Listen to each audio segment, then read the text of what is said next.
আমরা কত অধ্যায় থেকে পড়াটা শিখবো আজকে? সপ্তম অধ্যায়ের নাম কি?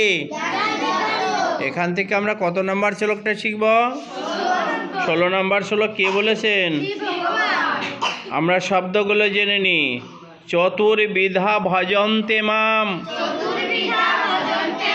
জনা সুকৃতি ন অর্জন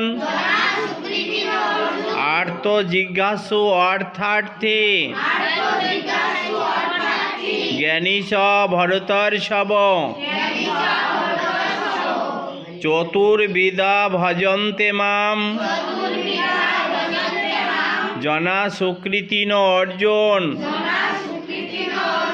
আর্ত জিজ্ঞাসু অর্থার্থে জ্ঞানী স ভরতর্ষভ। এখন আমরা অনুষ্টপ ছন্দে পাঠটি শিখব। চতুর্বিধা ভজন্তে মাম জনা সুকৃতি ন অর্জন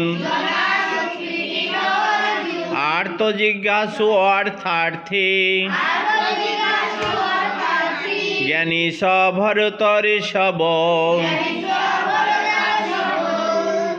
চতুর্বিধা ভজন্তে মাম জনা সুকৃতি ন অর্জন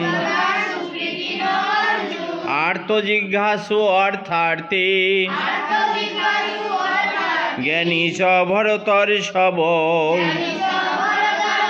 হে ভরত শ্রেষ্ঠ অর্জুন, আর্ত অর্থার্থে জিজ্ঞাসু এবং জ্ঞানী